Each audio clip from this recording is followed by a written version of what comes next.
So yun na nga mga ka-BBM, nako yan, bulilyaso na etong congressman na sinasabing kulang-kulang ha, kulang-kulang sa pansin. Talagang napapahiya etong congressman na to, grabe, pinagtatawanan talaga to ng mga Pilipino ngayon.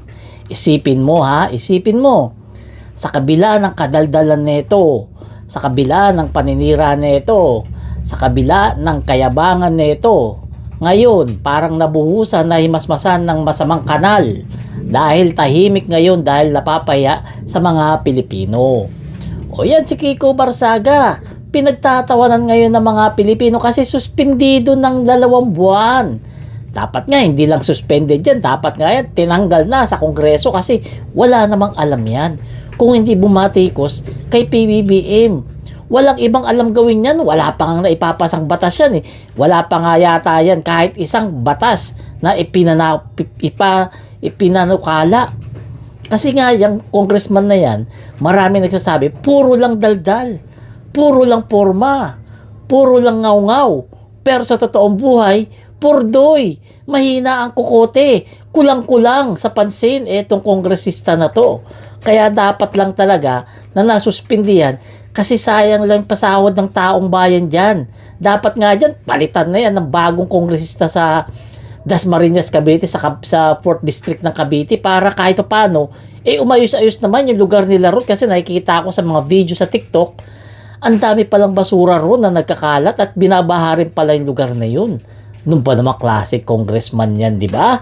O, kaya etong nangyari kay Kiko Barsaga, sinasabi ng mga dilis, ito raw ay panggigipit. Ha? Panggigipit daw ito sa karapatan ng pantao niya. O, yan ang sinasabi ng mga dilis ngayon. Hindi ba nila naisip? Ha? Hindi ba nila naisip na kaya nasuspend dito kasi binabastos nito ang ating Pangulo?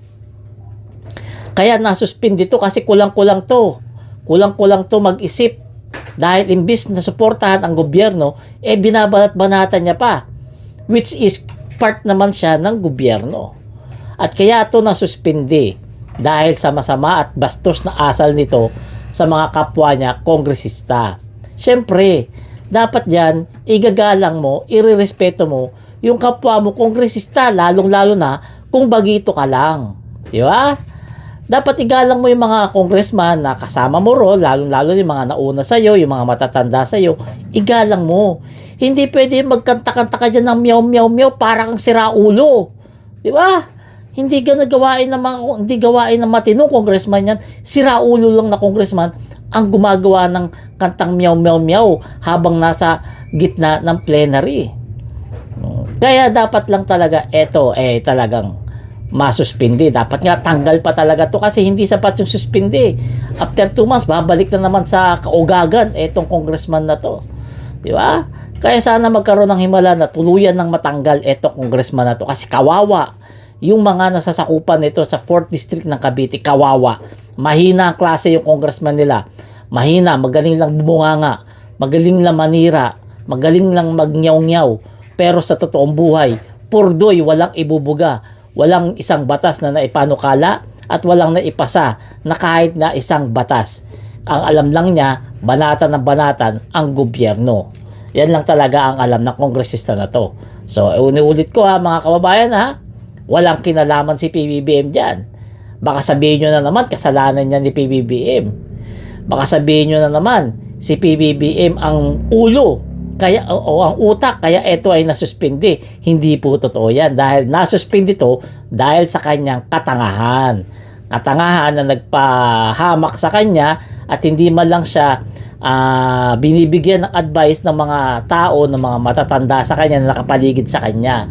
Kaya siya nagkaganyan. Kaya siya ngayon, pinagtatawa ng lubusan ng ating mga kababayan. Kasi nga, isipin mo, kongresista ka, di ba? Napakayabang mo, napakaangas mo magsalita. Ngayon, suspendido ka, purdoy ka. Malamang talaga sa alamang, mauwi pa ito sa pagkatanggal sa kanya. Kaya dapat lang talaga gumawa ng paraan ang tadhana na itong kongresista na to ay tuluyang matanggal sa kanyang pagiging pagka-congressman kasi wala rin naman itong silbi bilang kongresista ng Dasmariñas, Cavite o ng 4th District ng Cavite. At mas deserve nila ng isang kongresista na talagang maayos, matino mag-isip, kumpleto sa pag-iisip, at higit sa lahat, hindi bastos sa presidente. So kayo mga kababayan, okay lang ba na masuspindi talaga tong kongresista na to, o dapat matanggal na to sa pagsiservisyo bilang congressman para mas lalo siyang pagtawanan? Comment nyo na lang yung reaction para ating mapag-usapan. Salamat.